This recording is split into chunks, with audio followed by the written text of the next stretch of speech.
Assalamualaikum warahmatullahi wabarakatuh. Selamat siang. Halo, apa kabar? Oke, teman-teman, mudah-mudahan teman-teman masih semangat untuk mengikuti perkuliahan minggu ini. Ya, kita ada di minggu ketiga, di meeting ketiga ya, pertemuan yang minggu ketiga. Di minggu lalu saya sudah jelaskan terkait mata kuliah e-commerce, yaitu definisi dari e-commerce itu sendiri, fungsi, tujuan, manfaat, dan sebagainya. Oke, apakah teman-teman ada kendala dalam memahami materi? Apabila masih kurang paham, bisa kita diskusikan ya. Silakan memberikan pertanyaan di kolom komentar video materi yang saya berikan minggu lalu. Saya masih tunggu pertanyaannya apabila ada yang tidak dipahami atau kurang dipahami. Oke, kita masuk ke topik yang lain ya teman-teman. Mudah-mudahan teman-teman masih terus semangat ya. Ini baru menginjak ke pertemuan ketiga di mata kuliah e-commerce ini sendiri. Oke, di minggu ini kita punya pokok bahasan yang lagi happening, atau semua dunia sedang membicarakan topik ini, atau lagi on fire. Topik yang banyak orang sendiri alami, yang mungkin kita sendiri ada di dalamnya, karena sebagai orang Indonesia atau warga digital, tentu saja ya, netizen sebutannya seperti itu, kita nggak lepas dari gadget. Setiap kita buka gadget, yang kita lihat adalah sosial media yang pertama ya. Kedua adalah e-commerce seperti Shopee, Tokopedia, Zalando, Blibli gitu ya, kalau pegang gadget ya. Terus baru yang platform chatting ya, chatting seperti WhatsApp atau Telegram. Kalau saya akhir-akhir ini sukanya di Telegram ya, nonton film. Jadi banyak sekali film-film yang saya cari akhirnya ketemu di Telegram, dari film series zaman dulu sampai film series yang sekarang gitu ya. Oke, itu sekilas intermezzo dari saya. Tapi ada hubungannya ya teman-teman dengan e-commerce dan influencer marketing. Pertama kita akan pahami dulu kenapa bisa disebut influencer marketing. Sebenarnya marketing sendiri adalah pemasaran. Nah, influencer adalah orang-orang yang mempengaruhi kita di kehidupan sehari-hari kita. Jadi keduanya ini ketika digabung adalah sebuah cara berpromosi ya. Jadi sebuah cara mempromosikan sesuatu. Orang yang punya pengaruh dan dia bisa mempengaruhi orang untuk membeli barang, itu bisa disebut dengan influencer marketing. Dan ini merupakan salah satu strategi promosi teman-teman ya. Jadi cara promosi atau cara memasarkan barang atau jasa itu sendiri dengan menggunakan orang-orang yang punya pengaruh di sosial media ya. Orang-orang ini yang kita sebut dengan influencer. Sosial media kita kan banyak, tidak hanya YouTube ya, ada juga Instagram, ada juga TikTok, Selebgram, dan sebagainya. Ada Twitter gitu. Nah, ini disebut influencer. Jadi nanti kategori influencer itu banyak. Kalau yang paling terkenal kan ada YouTuber, ada Selebgram dari Instagram. Itu ya, ada TikTok juga mulai naik lagi. Jadi setiap sosial media punya pasar audiens yang khusus atau pasar sendiri. Nah, influencer marketing itu punya lebih banyak referensi, taktik gitu ya, untuk brand atau merek yang berkoneksi dengan pasar yang dituju ya. Setiap influencer marketing atau setiap proses dari pemasaran dengan menggunakan orang yang berpengaruh ini sebenarnya sangat direferensikan sebagai sebuah strategi pemasaran untuk mengingat sebuah brand, mengingat sebuah merek yang memperkenalkan bisa, atau juga mengingatkan kembali merek ya, yang pada akhirnya bisa terkoneksi merek-merek ini ya, barang-barang ini ke pasar yang ingin kita tuju. Kita bedah lagi lebih dalam terkait dengan influencer itu sendiri. Yang tadi sudah saya bilang, influencer jenisnya banyak ya, tidak hanya artis juga belum tentu influencer ya. Sekarang malah banyak muncul dia bukan artis tapi punya pengaruh atau follower yang banyak. Nah Bu, kalau followernya itu bayar gimana? Kita nggak pernah tahu apa yang terjadi. gitu. Tapi yang jelas dia punya banyak fans, dia punya banyak pengikut, dia punya banyak orang yang bisa dia pengaruhi. Kita lihat dari statistiknya dia gitu ya, juga komentarnya. Jadi kita akan bisa lihat logika beneran yang real fans sama yang berbayar itu bisa dari komentar, dicek dengan jumlah followers gitu ya, ada perbandingannya. Berapa Bu ini yang bisa masuk kategori logis misalnya. Kalau dia punya 1 juta, otomatis komentarnya ketika sekali ngepost feed gitu ya, nggak mungkin dong cuman 10, 2 orang, 20 orang yang berkomentar. Itu jelas berbayar gitu ya, followernya pakai engine. Tapi kalau memang real fans atau real followers, ketika dia sekali ngepost, kalau 1 juta aja followersnya ya otomatis 1/3 lah minimal ya, 1/3, 1/8, nggak mungkin di bawahnya itu ya, 1/3 ya. Kalau 1 juta setidaknya yang nge-mention atau nge-like atau yang di komen, yang komen itu ya harusnya ratusan gitu ya, ratusan ribu, nggak mungkin di bawah ratusan, nggak mungkin cuma 20, 30, itu ya minimal ratusan ribu lah, 300 gitu ya fans, tergantung impact atau seberapa dia berpengaruh gitu ya. Kalau lagi hype sekali ya pasti semua orang tertuju ke akun tersebut, sekali ngepost bisa 500 dan sebagainya gitu ya, the real. Jadi influencer sendiri itu orang-orang yang punya banyak followers di sosial media gitu ya, dan dia punya pengaruh yang signifikan untuk memberikan dampak ya kepada fansnya, bisa dari artis itu sendiri atau di luar artis ya, bisa YouTuber, bisa blogger, atau memang dia konten kreator gitu ya, macam-macam. Sudah dijelaskan sedikit tadi, disinggung kalau influencer sendiri itu cara marketing ya, cara pemasaran yang cukup efektif di e-commerce. Kita akan lihat nanti untuk e-commerce di Indonesia, influencer apa saja, siapa saja yang sudah pernah terlibat dan bagaimana dampaknya, apakah cukup efektif yang sudah dilakukan oleh para influencer ini atau yang sudah ditarik atau diminta dari e-commerce itu sendiri.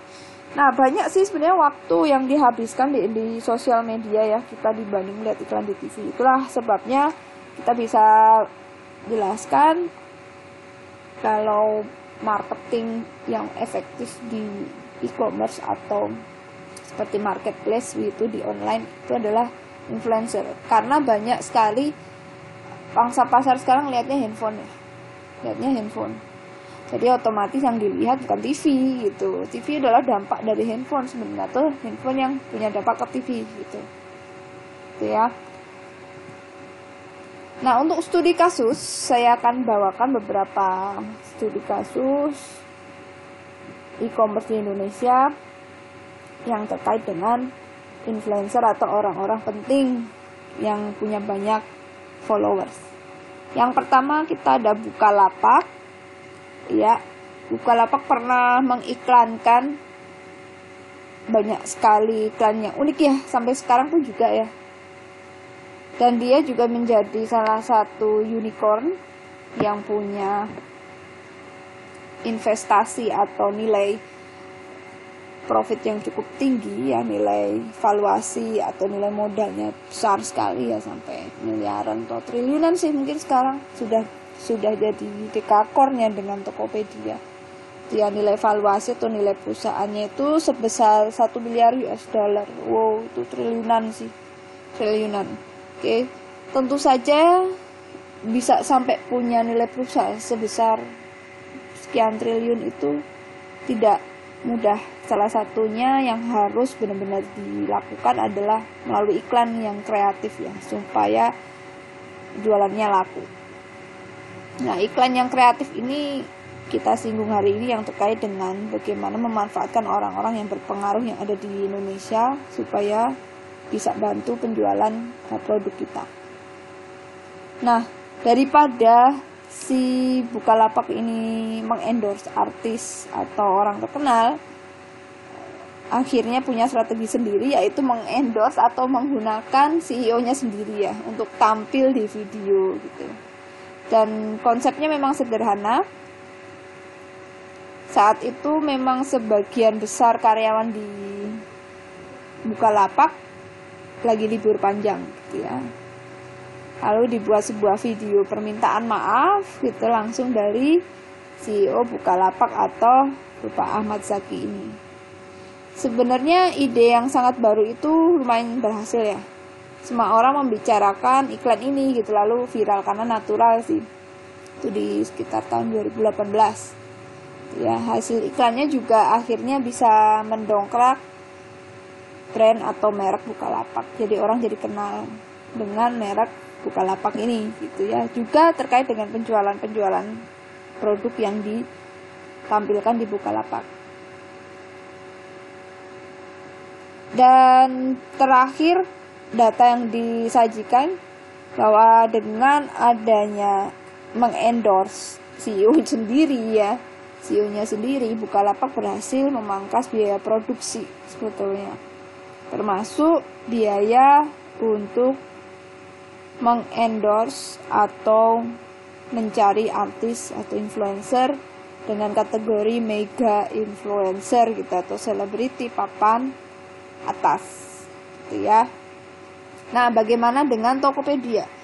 Tokopedia ini menggunakan strategi dia mengendorse mega influencer ya dari Korea.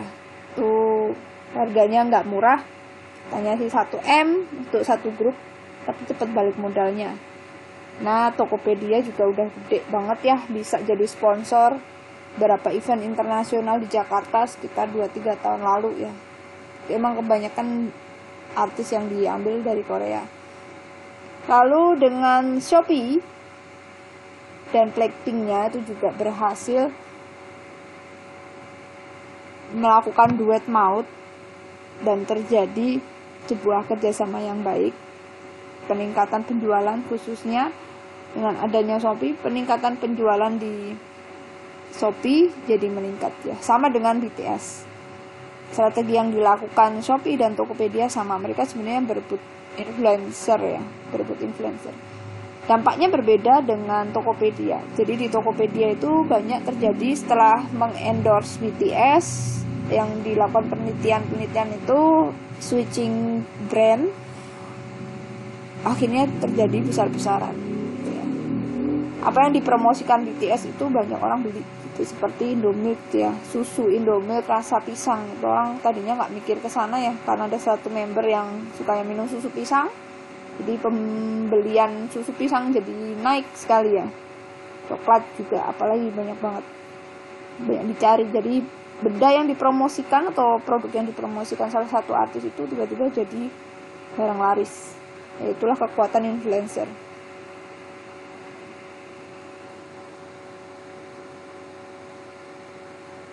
Lalu dengan Zilingo ini ada yang pernah download, ada yang pernah pakai. Ini pakaian ya, dia e-commerce untuk marketplace untuk pakaian ya, satu-satunya yang juga kita tidak prediksi mengambil hati ya. Ada juga selain Zilingo itu Lazada sih. Terakhir ini Lazada dengan artis Korea juga ya, Lee Min Ho. Kalau Zilingo spesialis sih, kalau Lazada kan masih umum seperti Shopee dan Tokopedia ya, marketplace. Kalau Zilingo itu dia ke pakaian, spesialis ke fashion ya. Nah, di fashion ini waktu itu ada Pevita Pierce, sekarang diganti dengan Cheslie Islan ya. Nah, selain Cheslie juga ada Afgan kalau nggak salah. Jadi bergabung bareng, jadi ada banyak. Zilingo itu ada banyak influencernya sebenarnya. Yang terakhir adalah Ramayana. Nah, ini paling viral sekali ya, Ramayana. Nah, Ramayana tuh tidak punya influencer ya, dia artis juga sih. Yang ibu-ibunya nyanyi itu artis ya, tapi tidak menyangka seperti itu. Kan konsepnya lebih ke performance marketingnya ya, bukan sosok pribadi yang seorang influencer. Jadi itu ada strategi, nanti saya jelaskan lebih lanjut mana yang berefek signifikan itu karena apa. Salah satunya ya bisa karena memang pribadi artis yang udah terkenal ya, karakter artis sudah terkenal, atau dari performance marketing yang dikreasikan atau diciptakan. Kalau di yang Ramayana karena keduanya. Nah, karena Ramayana juga akhirnya merebut perhatian ya pada kala itu dan berhasil masuk ke jajaran e-commerce, yaitu ke Lazada, Tokopedia, juga Shopee. Jadi Ramayana Mall ada di 3 marketplace tersebut. Nah, kalau mau tahu, misal kita punya usaha teman-teman, terus udah mulai besar usahanya, kita mau cari satu influencer nih yang cocok untuk mempromosikan produk kita. Caranya seperti apa? Kita mencari yang pas gitu ya. Terus harganya berapa gitu kan, yang paling penting. Nah, sebenarnya ada salah satu engine atau platform ya kita bilangnya, disebut influencer marketing platform. Jadi ada salah satu engine atau sistem di internet yang bentuknya adalah peringkat, yang nanti kita bisa lihat peringkatnya di negara tertentu yang kita inginkan gitu ya, yang punya pengaruh besar di negara tersebut. Juga termasuk bagaimana menghubungi para influencer itu gitu ya. Sebenarnya ini hal yang menantang teman-teman untuk bisa menuju ke sasaran dari audiens, untuk bisa mendapatkan pasar secara lebih efektif, dalam artian dengan cara yang cepat tanpa banyak tenaga dan waktu serta habis terbuangnya biaya yang besar gitu ya. Jadi banyak sekali strategi yang perusahaan lakukan gitu untuk mengkreasikan, memonitor sampai pada akhirnya mengoptimalkan biaya dan semua tenaga ya, kampanye online gitu, mengiklankan supaya laku demi hasil atau demi dari terjualnya produk yang sudah direncanakan. Jadi brandnya sendiri yang saat ini banyak sekali kita lihat di iklan maupun di marketplace ya, dan juga para penjual atau marketers ini sudah menggunakan orang-orang berpengaruh gitu. Dan orang-orang berpengaruh ini bisa kita temukan menggunakan platform ya, dan alat atau tools atau engine untuk bisa mengoptimalkan kampanye iklan yang sudah dilakukan. Nah, ini adalah beberapa suggestion atau list dari platform atau tools atau engine sistem ya, sistem bagaimana kita bisa melihat siapa saja influencer dengan peringkat 10 terbesar, 100 terbesar ya, teratas gitu di negara yang kita inginkan. Nah, platform yang paling terkenal ada 10 besar sebagai berikut ya. Ada 4 Stars, ada The Room, Tribe Dynamics, ada Hepsi, ada Tracker, Tap Influence, Ambassador, Analytica, dan Markerly, ada Tidal Labs. Sebenarnya saya temukan ada 31 platform sih. Ada 31 platform. Saya akan tunjukkan platform yang disebut dengan Hepsi. Nah, kita masuk ke Hepsi, terus saya masukkan kata kunci Indonesia, dan untuk influencer yang muncul ada sekitar 10 lebih ya. 3 teratas untuk 2021 ada Big Hit, ada Lesti Kejora, dan terakhir ada Raffi. Lesti ini artis ya, artis istrinya Rizky Bilar bukan ya? Kayak lagi hype juga. Oke. So bukan ya, saya lupa nih artis. Saya kurang nonton sinetron sih ya, apa FTV. Nah, ini nanti muncul 10 terbesar ya influencer, tapi ini Instagram. Nanti kita bisa lihat filternya, mau Instagram, mau YouTuber, mau yang bloggers, beauty dan sebagainya. Nah, dari sini kan kita ketahuan untuk mengontak mereka ya via DM dan sebagainya. Jadi teman-teman, kalau kalian ingin dapat uang tambahan, sebenarnya bisa kok jadi seorang influencer. Sebenarnya ya, semua orang itu punya potensi mempengaruhi orang lain. Tergantung bagaimana kita menciptakan sebuah branding diri kita sendiri, personal branding. Saat ini itu dunia lagi fokus ke personal branding sebenarnya. Bagaimana orang melihat, mempengaruhi, didengar, mendengar, gitu, berbicara, gitu. Dan akhirnya orang menilai kita. Oke, influencer marketing untuk khusus Hepsi sendiri nih sudah ada database-nya ya di situ. 11 juta influencer. Jadi ketika kita masukkan kata kunci Indonesia 2021 untuk influencer Instagram 10 besar, dia akan muncul. Lalu platform atau tools tadi itu menyajikan data-data yang cukup details ya, cukup advance, sehingga kita bisa menganalisis pasar target yang kita inginkan ya. Misal kita ada punya usaha, mau cari endorser, itu bisa pakai Hepsi misalnya. Jadi kita bisa ngecek juga brand sebelumnya yang berkolaborasi dengan para influencer tersebut gitu ya. Dan juga kita bisa kontak langsung dengan para influencer dan menanyakan berapa biaya endorse mereka. Kita bahkan bisa bikin influencer list di situ ya. Misal kita temukan, oh punya Raffi ini ternyata nomor 3, kita pilih Raffi nomor 1-nya, kita taruh Raffi. Di bawah nanti ada lagi misalnya ya, ada Rembayang dan sebagainya, terus ada Arya Saloka kalau nggak salah itu ada 10 besar. Nah itu dimasukkan, misal kita nomor 2-nya Arya, yang nomor 3-nya Rembayang misalnya. Itu kita bisa bikin list sendiri gitu ya, kalau memang kita kerja di bagian